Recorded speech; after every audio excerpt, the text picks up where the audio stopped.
welcome to the 18th edition of the Montreal Black Film Festival, created by Fabian Kodak Foundation and co-presented by Desjardins. The Montreal International Black Film Festival runs from September the 20th to the 25th. You can find the program and grab your all-access pass and individual tickets on montrealblackfilm.com. montrealblackfilm.com. Thank you for joining us. My name is Jo Zamal. I'm the founder of Montreal School of Performing Arts, celebrating 30 years, and I am happy to be here. Thank you, Fabian Kola and the foundation. Before we begin, I would like to begin by acknowledging that we are located on unceded indigenous lands. The Kanaka.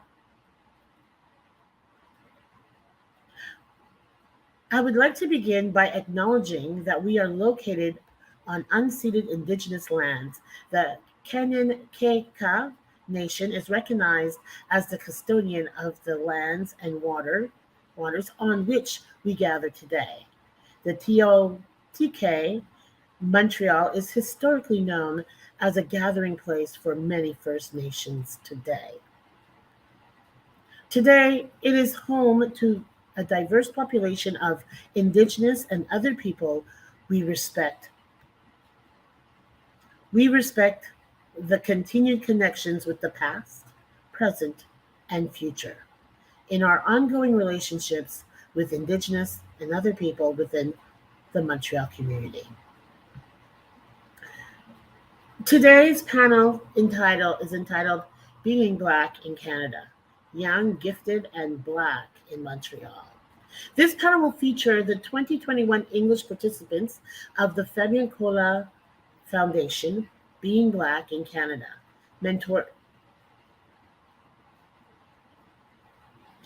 This panel will feature the 2021 English participants of the Fabian Kola Foundation, Being Black in Canada mentorship program presented by Netflix in collaboration with the National Bank. These young Black women and men will speak about their experiences living in Montreal and what motivates them to pursue their dreams despite the challenges of this volatile and ever-changing climate. So welcome everyone. I'd like to introduce our panel of Young, Gifted, and Being Black. First we have Aduke Babula.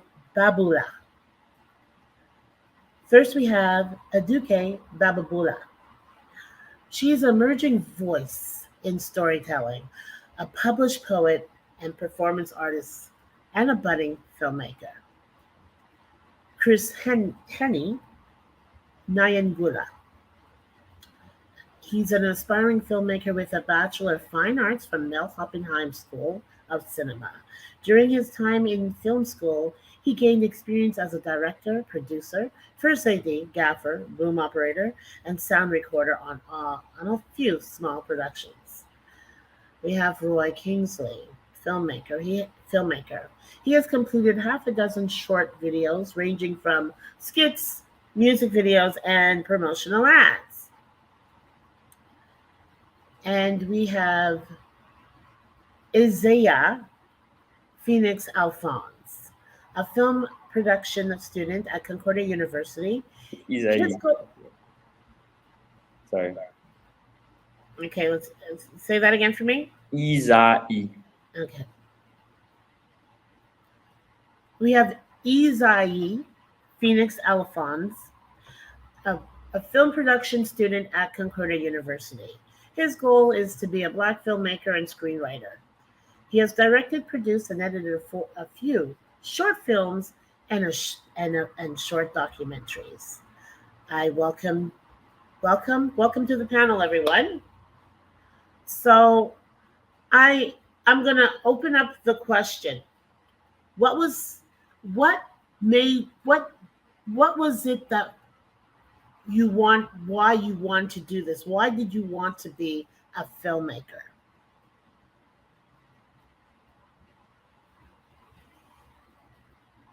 Anyone?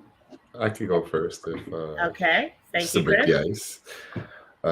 Also, I want to state that at Duque, I had a great intro. I wish I would have written my intro a little bit better when applying to the program. But I would say what got me into filmmaking ultimately was prior to focusing my sights on being an aspiring director. I was like a basketball player, let's say, and many people who've chased a passion, or let's say many athletes know, like once your career ends for whatever reason, you kind of have like an identity crisis. You don't know what you're gonna do after spending so much time chasing specific goals. So for me, it was just a way of finding my own voice and telling stories and my experience in a therapeutical way, and a way that just felt right. So it was something that I can't explain. It was like a calling that's always been there, and it came from the want of trying to find myself. Okay. I think I can follow up on Chris pretty easily because me too. I have a similar path, I guess. I grew up mostly as an athlete. I was playing American football throughout all my life, and when my career ended, I found myself with a lot of time, and I wasn't sure what I wanted to do. So I kind of directed myself towards something that I felt was of interest to me and that would require similar skills to playing football. And really enough, that was filmmaking. Obviously, it's a collaborative process, so you work as a team with people, and you have to make sure everybody's on the same page to achieve a goal, which I feel like was really similar to sports. And yeah, I feel like I've always had an affinity with telling stories, whatever the medium was, but film was always an interest of mine. So I kind of looked into what was needed to become a filmmaker and if it was possible. And as I saw, it's definitely possible if you take the time and put the effort in. So I kind of got started in that. I think. Yeah, I think I can go next. I'm Aduke Babalola. I come from a culture that has oral tradition as part of its tenets, and I think storytelling is just in my genes. To be honest, my father, when he like sits me down to like reprimand me, he tells me a story about his childhood. So I think stories have an ability to connect us with people that are like us and different than us. And I think for me, that's where my love of storytelling comes in. We all have like different perspectives and we all have different lived experiences. And I think I really love learning about other people. And I also love telling my own stories, telling about my life and my family's life, as you can see in Runty. And yeah, so I've always loved film and television and books as well. So I think filmmaking for me was just a natural, like no-brainer sort of route to take. And Roy? Yeah, for me, pretty similarly to Chris and Isai, like I also was a former athlete. I used to play basketball like Chris, and same thing. Like once, like he said, like once you're, kind of like one passion ends, kind of feel like you want to find another one, and that was kind of it for me. It wasn't a no-brainer, but it was kind of more like I've always liked writing, and just like the idea, like Isai said, to like collaborate with people and like bring something that's written to like a visual format that was always interesting to me. So that's pretty much what got me into it. Now, for those who don't know, like I've owned Montreal School of Performing Arts for 30 years, and one of the things I always inspire my actors to do is to go with your heart. And I'll tell you, being a woman of color in this industry, the only woman of color in this industry, when I started, it was it was very difficult. And I have to say, it's thank you to Fabienne Collat's foundation that now we've got more of a voice. We're not there yet, but we have more. There's more of an opportunity out there for people of color, and now more and more in recent years. Maybe it was the pandemic or seeing, us getting our stories told no matter what by any means necessary. That a few more doors are opening.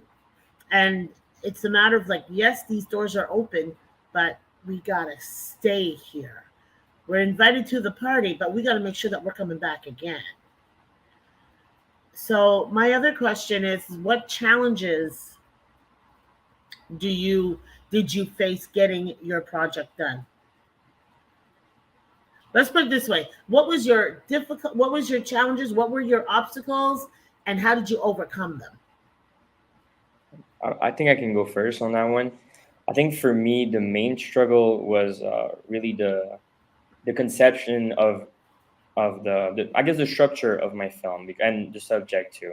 As I wanted to tell the story of someone like me, obviously someone who's black and living in my city and around my age, and the microaggressions that we often face. I think that's a universal experience for people of color, that going through life you're gonna experience moments where you feel like you're being like slighted, or um, at least you're being seen a type of way or perceived a type of way because of your skin color. And I wanted to tell a story about that, but there's so many examples of that in our daily lives that it was difficult to kind of pinpoint what I wanted to talk about. But I got really lucky and I found my subject, Dorothy. She's a journalism student at Concordia, the school I go to. And we were sharing experiences of what it's like to be parts of programs where, like, oftentimes we're the only black person in our program, And what does that feel to be surrounded by people who don't necessarily look like us? And her experience really connected to me, and that's who I chose to be my subject. And I think I made a great choice. But at first, that was difficult to really pinpoint exactly which way I wanted to go about my topic. You're at Concordia doing film studies. Film production. I'm at the Mel Oppenheim School of Cinema, kind of Okay. where Chris anymore. And okay, because I have a few people that in that program. And Chris, In terms of struggles, I would say kind of like Isai, trying to find a concept or trying to display a concept as complex as, like, say, being black or the struggles of being black into one subject, or into, let's say, between 5 and 10 minutes within the confines and restrictions of a production, a realistic production. I think just overall, it could also, you could summarize it to finding a simple way to explain a complex idea. So it's really, since we're early filmmakers, I find, we're all trying to find our voices and our unique way of displaying images in order to capture audiences, and also tackling new subjects or subjects in a way that no one's ever seen. So just that whole experience, for me, it's a challenge, but that's what we're here for. So it's, I could dwell all day on all the challenges and how hard it was to complete the film, but honestly, that's part of the filmmaking process. So for me, it's that's what I'm here for. So I kind of know where I'm really going with this, but ultimately, everything was good, but everything was bad at the end of the day. So, well, because I do work a lot with emerging filmmakers, and they come in with these scripts, right? mhm. And it's sort of like, I get where you want to go with this, but you need to cut this. You got to get the budget for that. You can't have any drones if you got drone money. And why are we going to, no, you cannot get a luxury boat, unless you got luxury, I mean, there's so many different things. And I do meet up with a lot of people who, like, they wake up in the morning, they don't want to go to film school. And I'm a true believer that, what, you practice. Because I do know people who are filming who did not complete film school, but they have a story to tell, but the film school gives you the concept of the technical parts, that you may miss,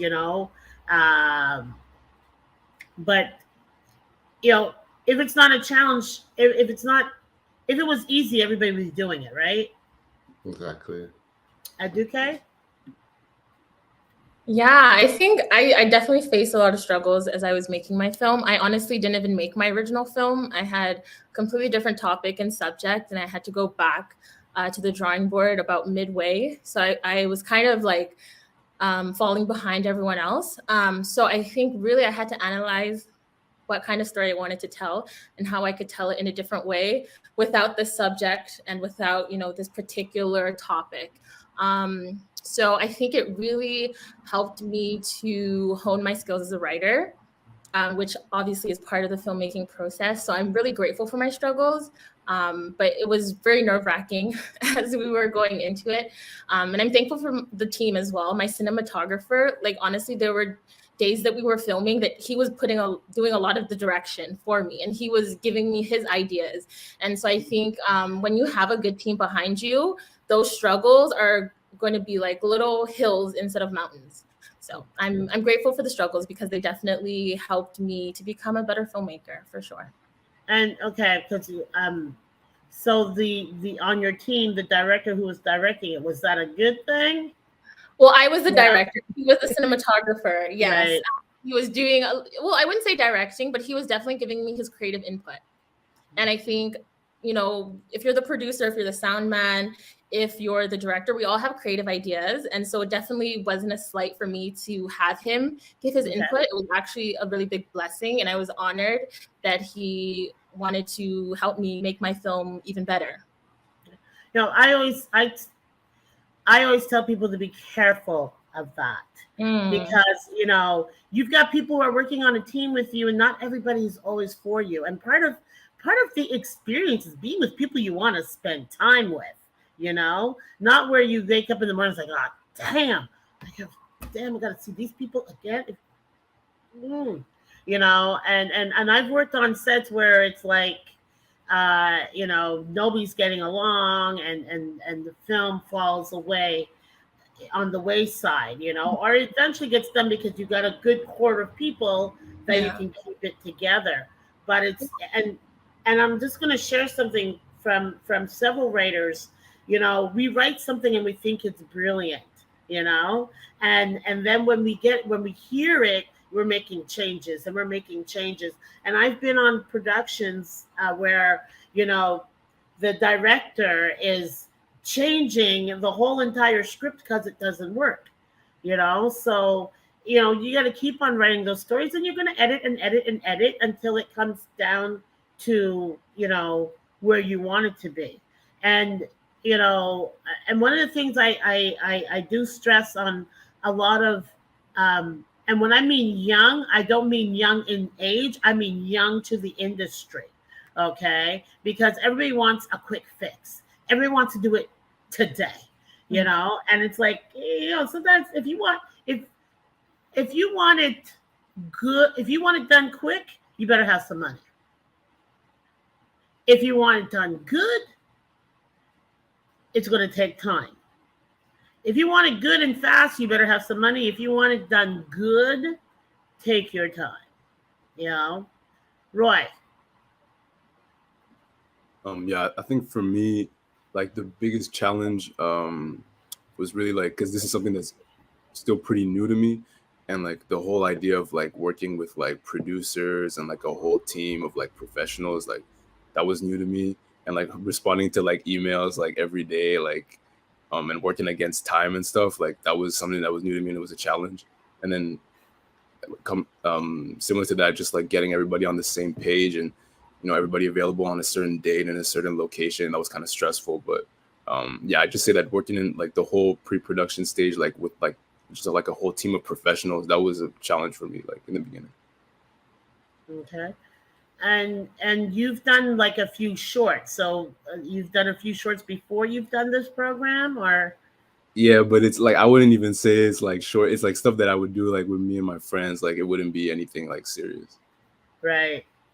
Yeah. If I had a nickel for every time I heard that one,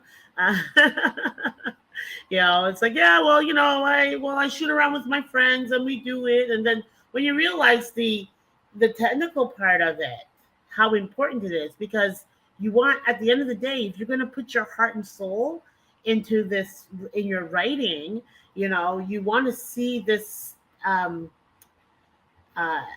transpire into something brilliant, and did you reach that? Did you see what everything that you've written that it came to? Wow, I did this.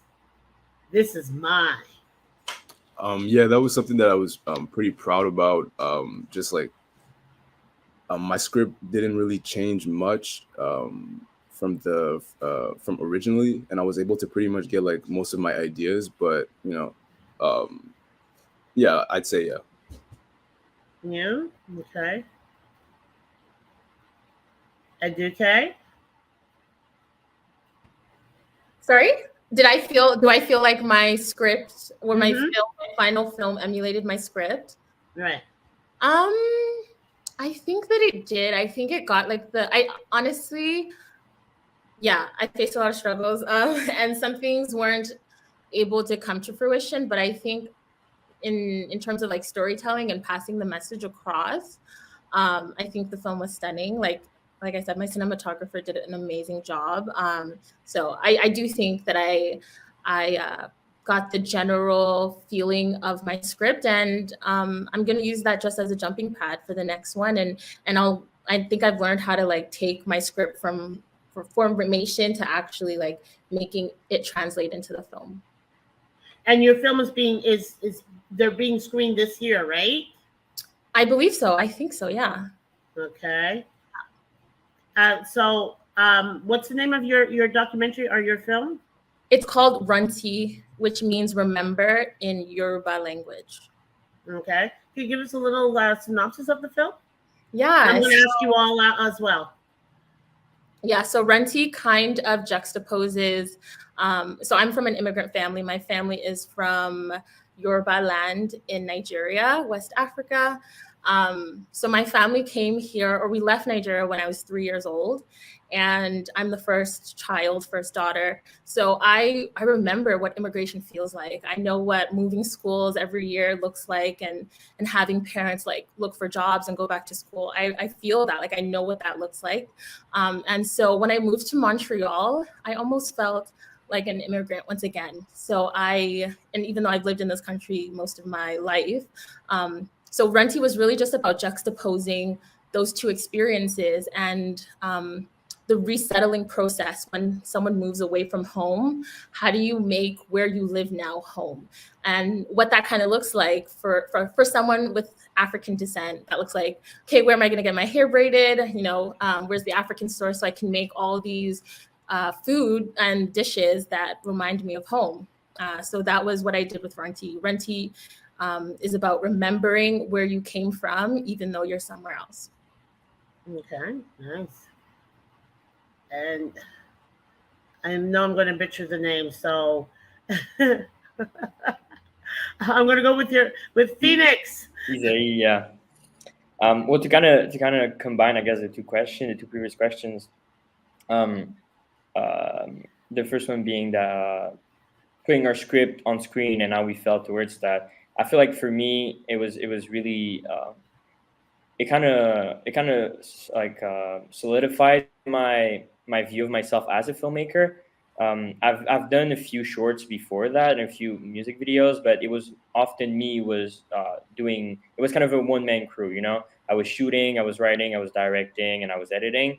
But it was my first project with really a crew other than me, with like a cinematographer and producers and a sound guy, you know.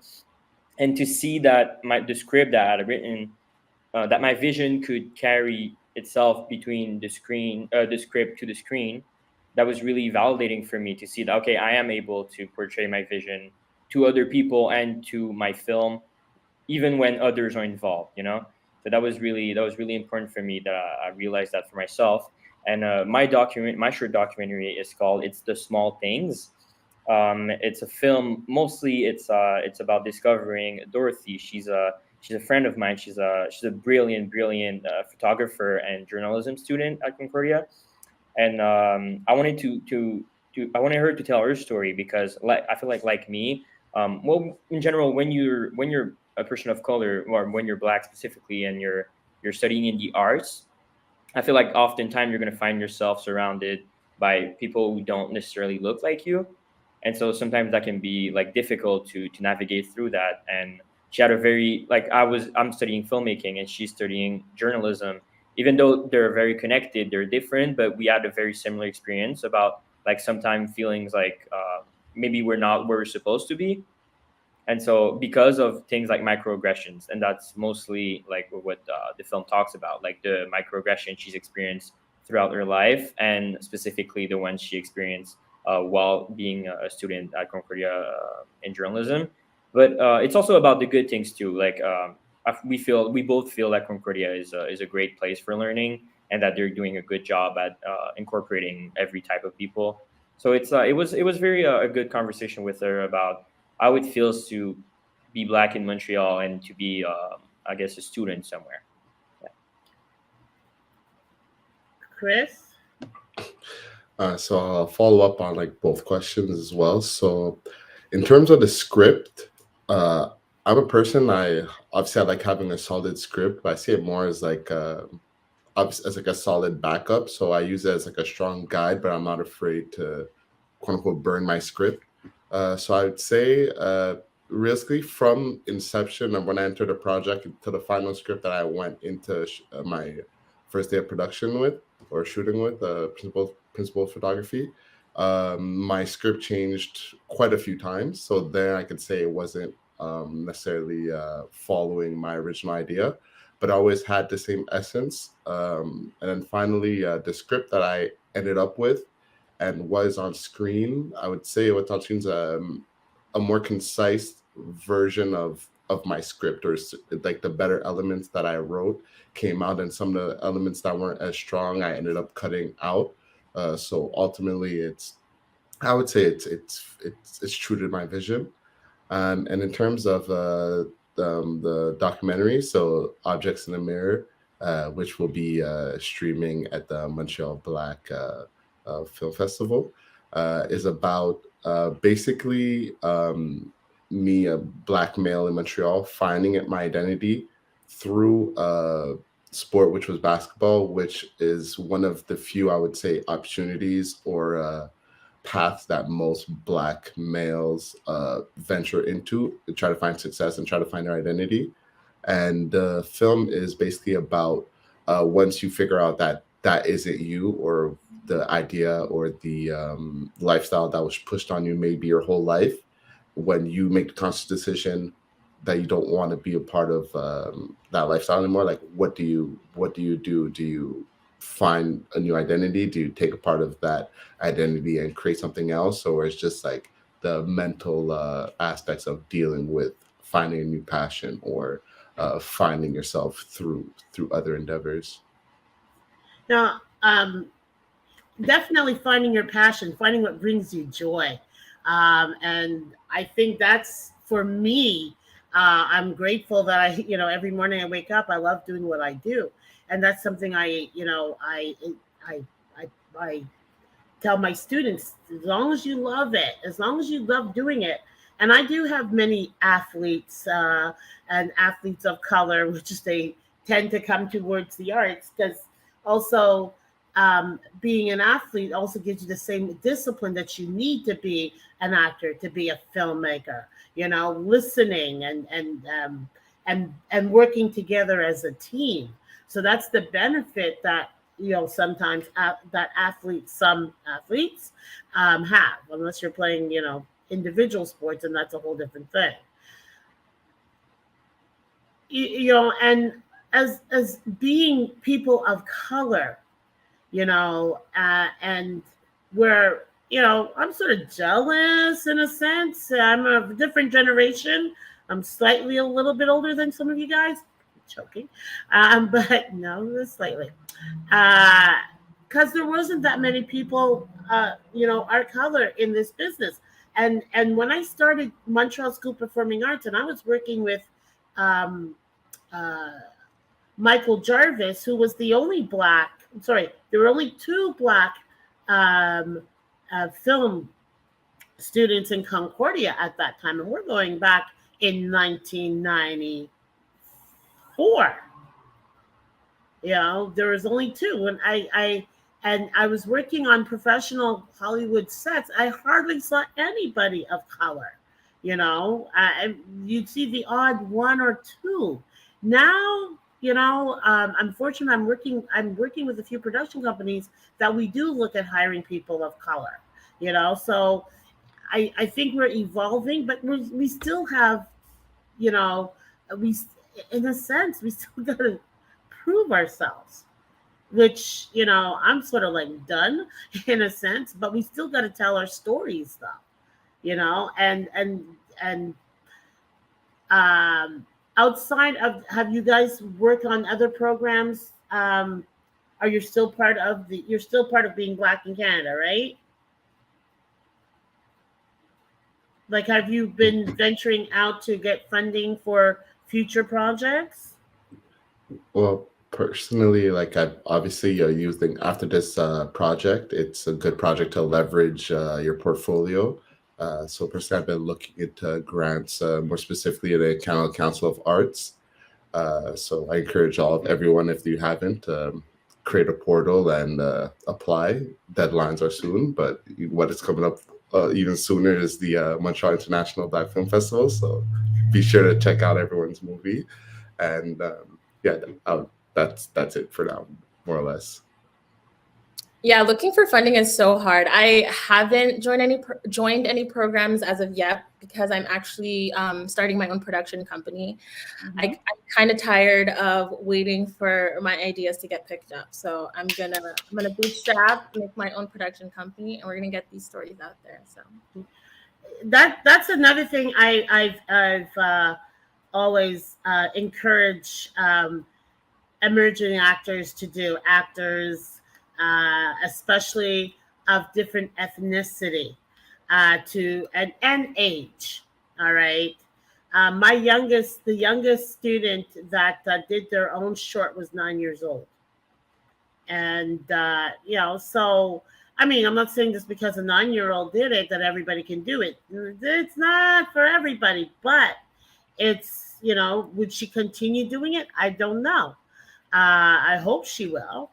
But, again, I agree with you, Duque. If they're not going to, instead of sitting around waiting, do your thing, And the best thing is, like, now that you're surrounded with the people that are in the program and getting familiarized with the people in your industry, to form production companies, to form groups that that you can go and create, develop, and expand.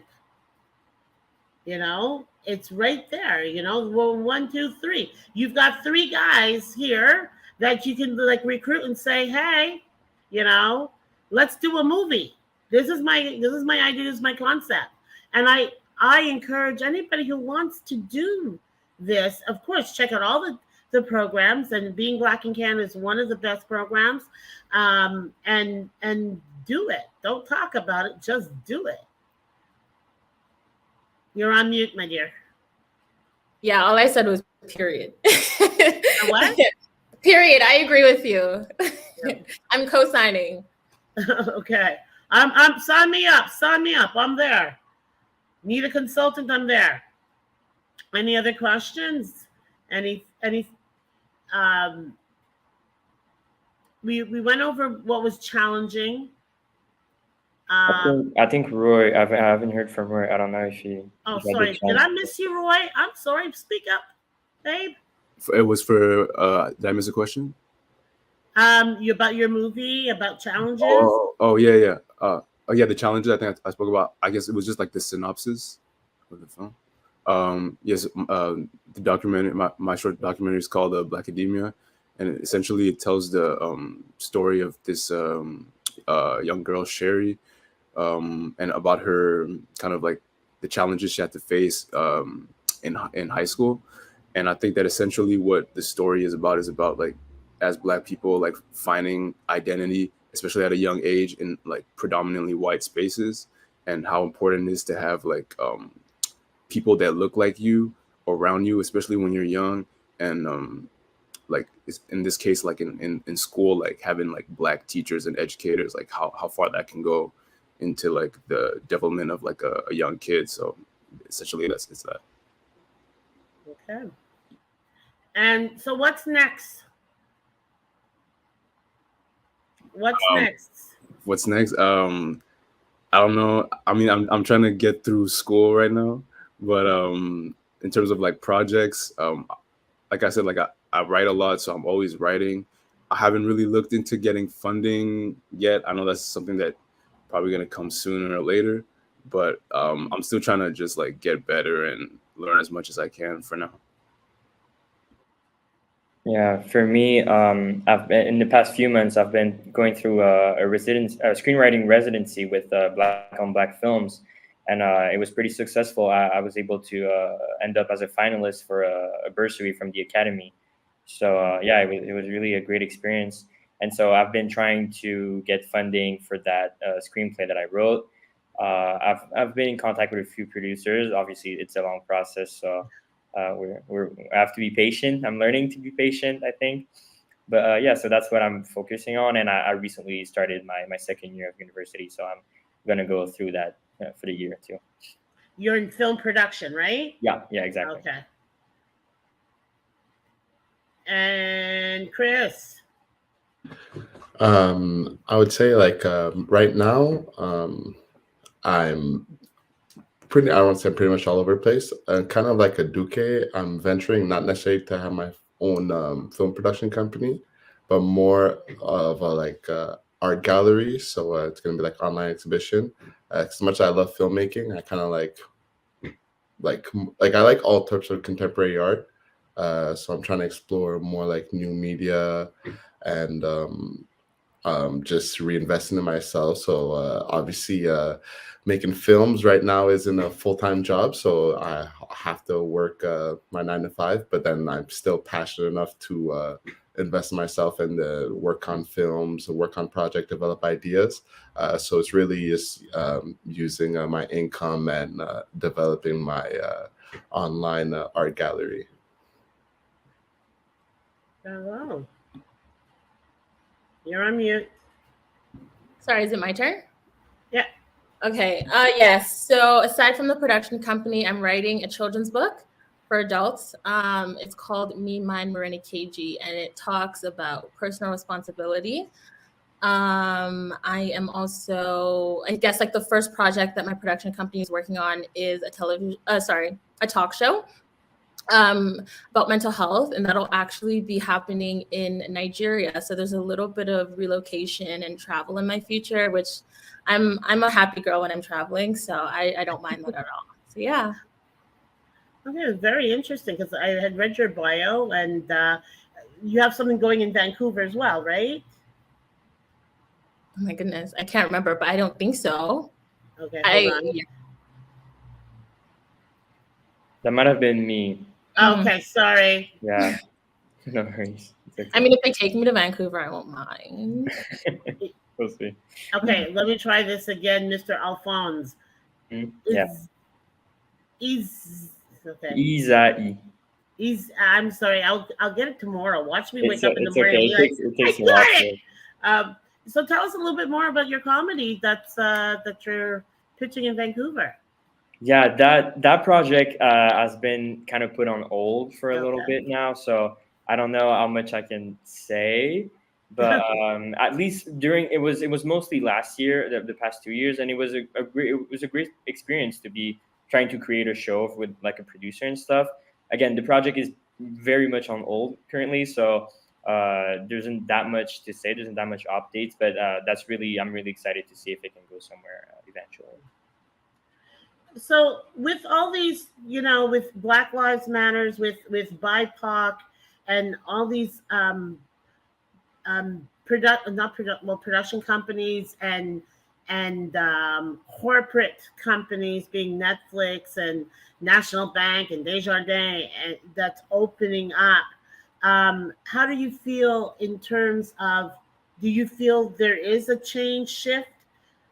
Do you feel it moving forward for yourselves as artists?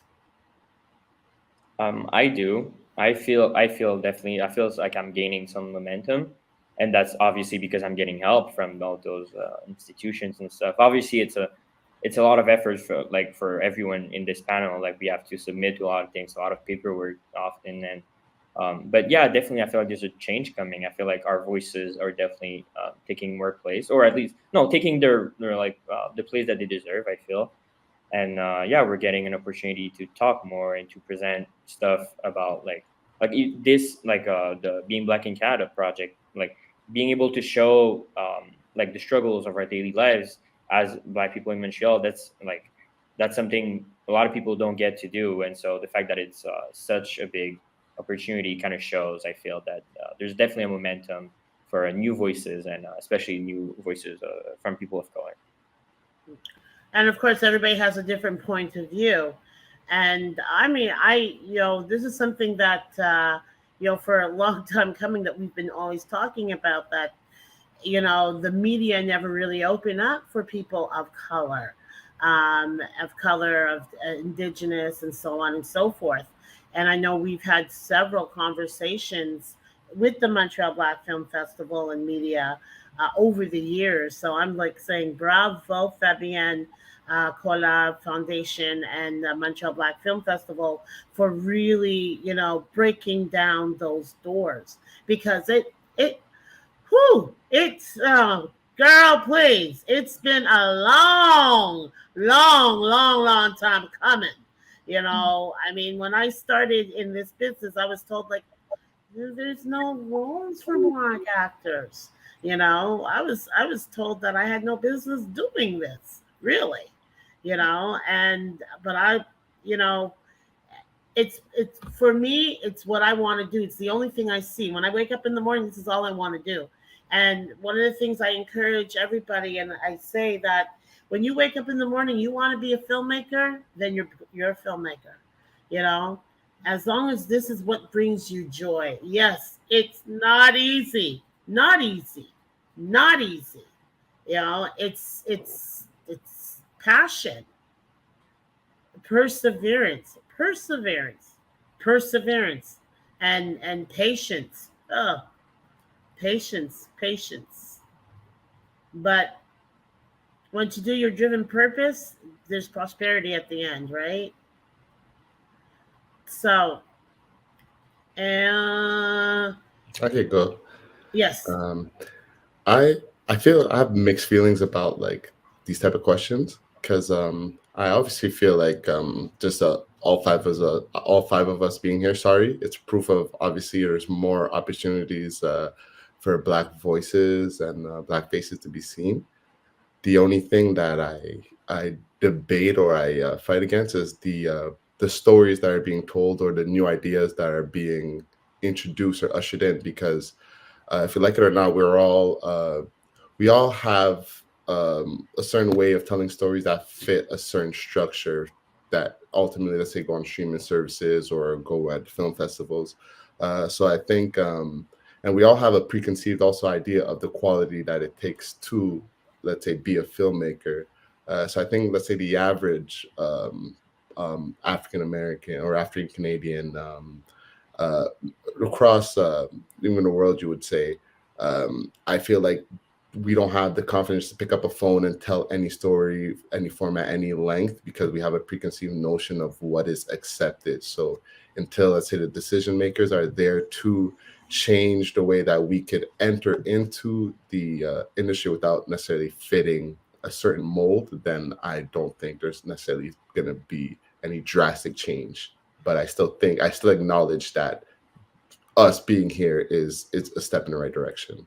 Oh, absolutely. And I agree with you, because at the end of the day, even though we have people, and I probably may get in trouble for this because sometimes I tend to step in it, but even though, like, we've got this opportunity, but yet the narrative of, like, exactly how much of our stories can we tell, and how much of it will be seen and allowed to be seen. Because again, this is not my first rodeo. I've been in production houses where they will tell us that nobody's going to want to see that, you know, and and like I said, the doors are opening, but we got to keep on banging down those doors and get our stories out, and not just. I mean, yes, part of being a storyteller is telling your stories, or sharing what you see out there. It doesn't necessarily mean that being a woman of color, that all my stories have to be from a Black experience,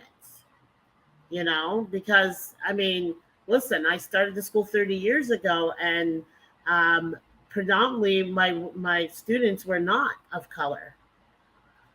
I would have a Black history show and maybe have two people that were Black in a Black history show, but at least I did the show so that everybody else can learn about history, and that's also very important, learning our history and sharing that as well.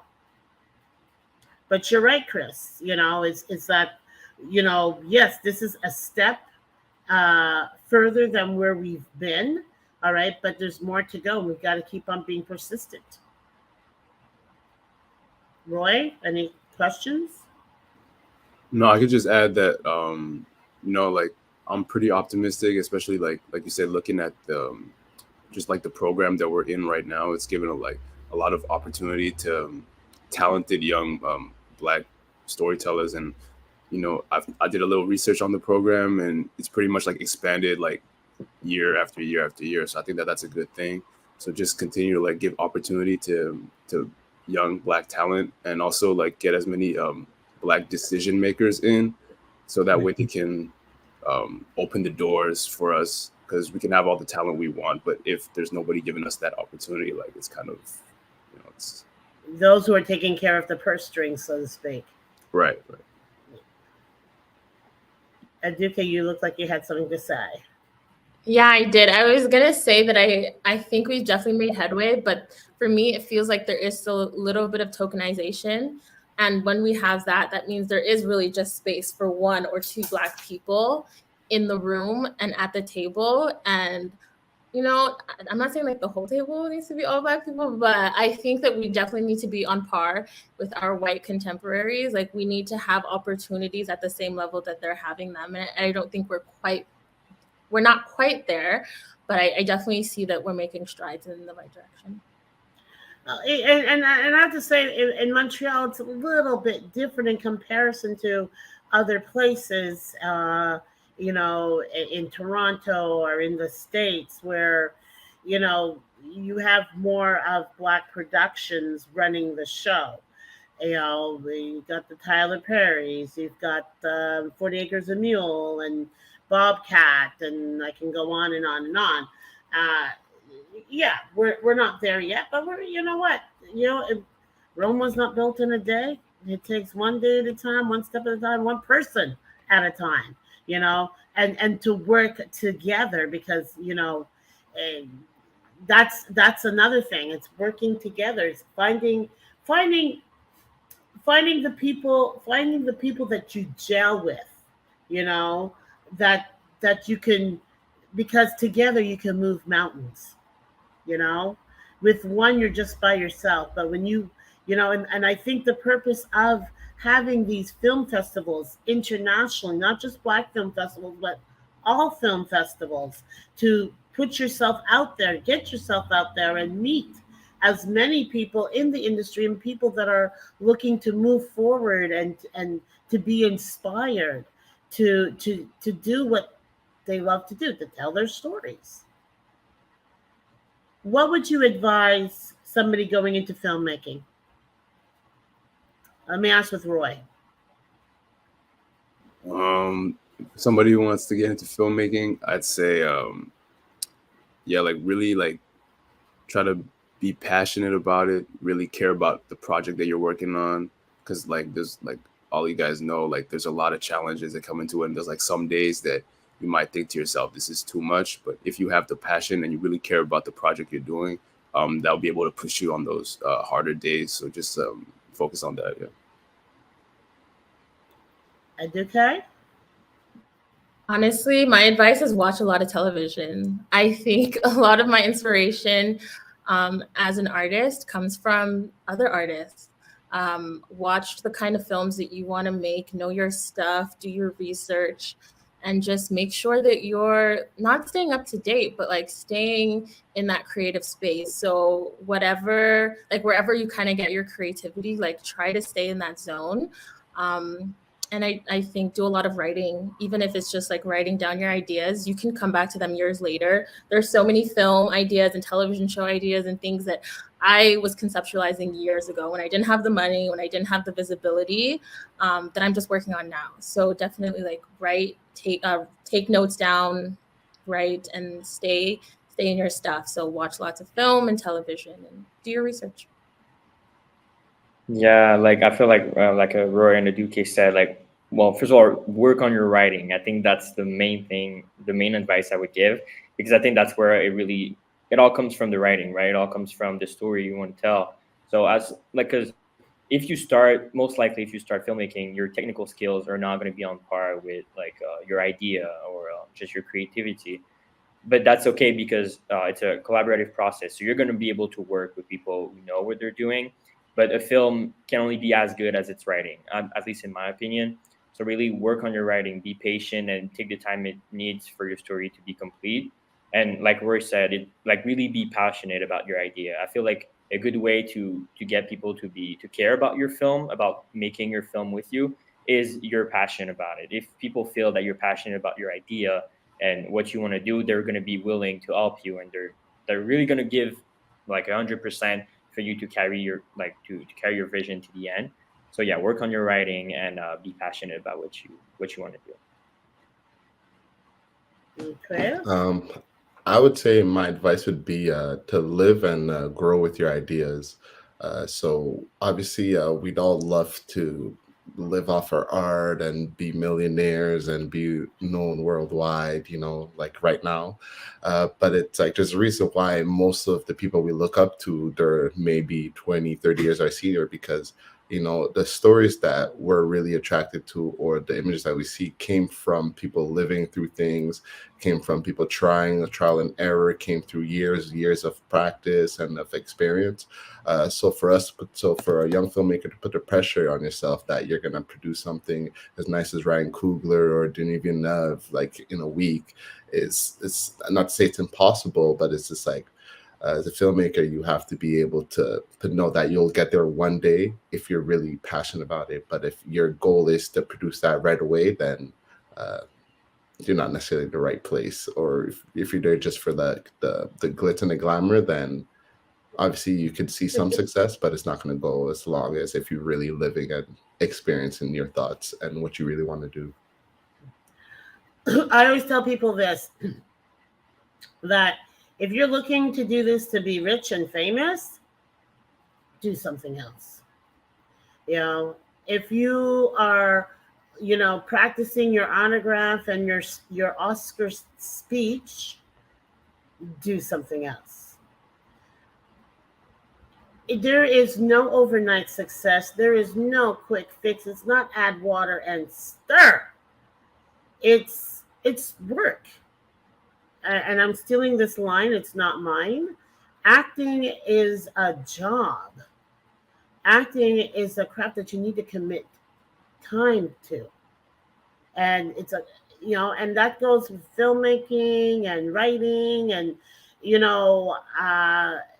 there are scripts that it takes 10 years to get done, but it gets done. It's not impossible. It's not impossible.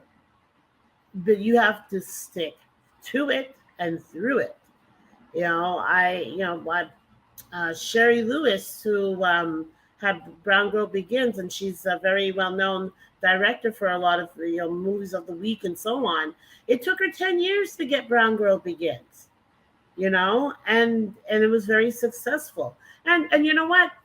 Eventually, yes, you can live on your craft, but you got to keep on working at it and surround yourself with positive people who are for you, because there's a lot of people who don't get this industry.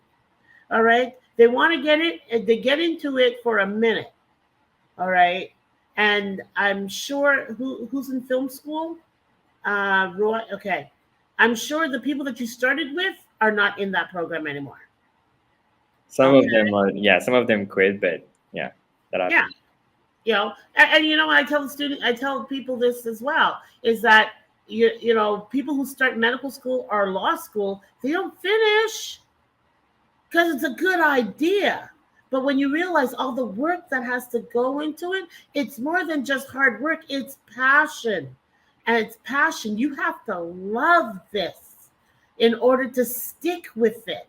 Because if you don't, you're not, it's not, you're not going to stick with it. You have to love this. Whatever this is, whatever that brings you joy, that's what you got to stick with. And once you are doing that step by step, you will achieve what you need to achieve at that time. Because time is not promised to us, right? You got to do it from here, from love, and like one of my students would mention, it's like, yeah, I love it, but I don't want to be living in a cardboard box loving the craft, and he was 10 at the time. So any final words? I think just expressing gratitude to Fabienne Colas Foundation, as well as Netflix, Desjardins, and National Bank. Yeah, for the opportunity to do this, because a lot of opportunities don't come about this way. And I think we can all attest to the fact that it was a really beneficial program, and that we're definitely seeing like results in our careers and as individuals having passed through it. So yeah, just really thankful and grateful. And yes, definitely Montreal Black Film Festival, Fabienne Colas Foundation. You guys were fortunate. You guys were fortunate that you took advantage of this project. Because not very, come on, let's be honest here. How many people have you met in film school or writing or whatnot who's like, oh yeah, I'm going to do this, I'm going to do this and do this, and actually do it? Because I have students who tell me, oh, I got a script. I go, you know what? I don't want to hear about it. Write it and then send it to me, and ask me if I ever seen the script. Have you?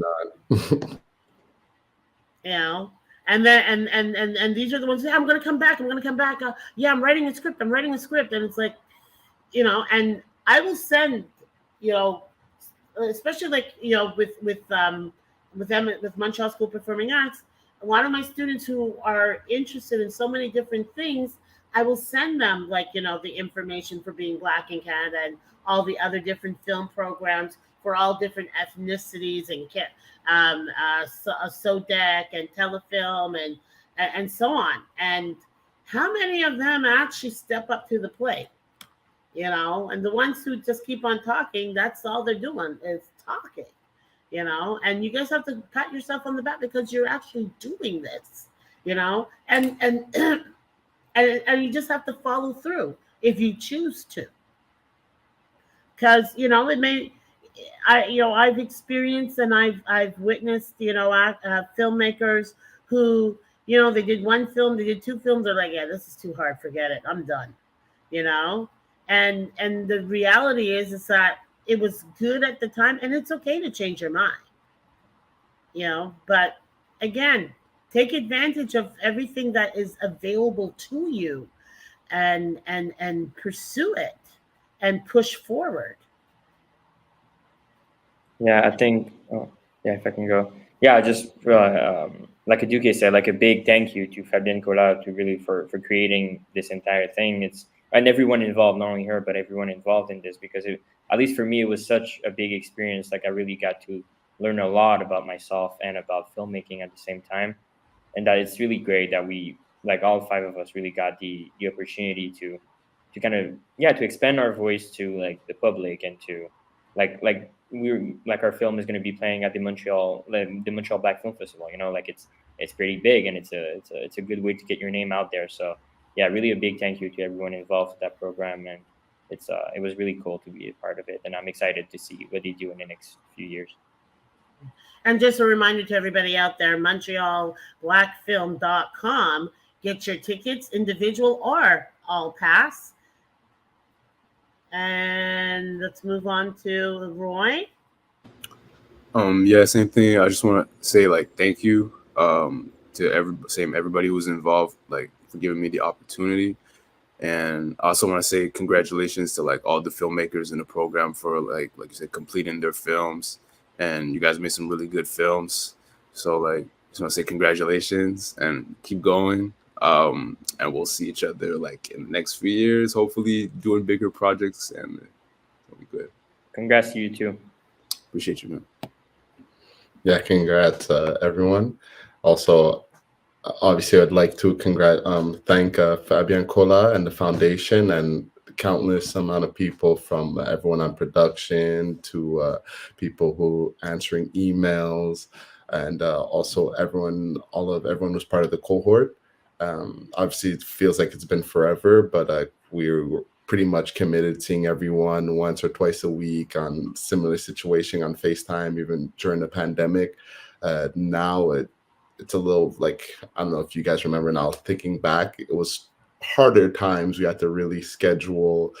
We had different schedules, different time zones, but everyone made it work. Everyone at the foundation, everyone in the cohorts. I would just like to thank the sponsors that made it possible as well. And I don't want to ramble on for too long, but I would never be thankful enough for the opportunity. And who were your mentors in the program? I think all of us, our mentor was one of them was George Camerati. He's also a filmmaker, and there were a lot of others. I can't come up with the name currently, but a lot of people were involved into like. Yeah, it was divided by city. Who? I'm sorry. No, I was just following up with what Isaiah said, that it was divided by city. So ours was George. I'm sorry, you're in Montreal, or? Yeah, Montreal. And it was George. George, Camerati, yeah. okay. Yeah. And there's one name I'm actually missing, but I think he's part of the program as well. Who is your mentor, Chris? It was George as well. I think the other mentor might be on the French side. Okay. Might be mistaken. Okay, and Roy? Same. It was George, like everybody else. Well, thank you, George, for mentoring for being Black in Canada. And everyone, please go and check out their films at MontrealBlackFilm.com. And we're looking forward to seeing you guys next year, and the year after, and the year after. So I have time for one last comment, question. Well, thank you. I don't know if anybody else mentioned it, but thank you to the production companies that were involved outside of the Fabien Colas Foundation, like Romeo et Fils. Thank you a lot for all the work they did for us, like the editing, the post, most of the post production for us. That was really big of them. So yeah, thank you. On that note, thank you, Linis, as well, and also thank you, Josa, for being a moderator for us tonight. We don't necessarily get, well, I'll speak for myself, I don't necessarily get that many opportunities to speak about my films or just to be in the media. So this is pretty appreciated. So thanks again. And also, I guess I would invite all my fellow filmmakers to again say your names and your films so that they know what we've done. So my name is Isaiah Phoenix Alphonse, and I directed It's the Small Things. I'm Christopher Henny Nyangula, and I directed Objects in the Mirror. I'm Aduke Babalola. I directed Runty, and you can find me on Bab the Builder on Instagram. My name is Roy Kingsley, and I directed Black Academia. And there you have it, everybody. Being Black in Canada, Fabien Cola Foundation, along with Netflix and the National Bank. Thank you, you guys. Up and coming emerging artists, breaking down the doors. Yes, we can. Yes, we can. And yes, we can. And yes, we did. Listen, whatever you do, when you wake up, you do it with love. Know that you matter. Make it matter. Make it count for everything that you do. And again, everyone, please go get your tickets. MontrealBlackFilm.com. Check out these young emerging filmmakers and all the other films that are being screened between September the 20th to the 25th. Get your tickets now Thank you, everyone, for coming. Thank you, and have a great day. Thank you very much. Mwah! Bye bye. Bye.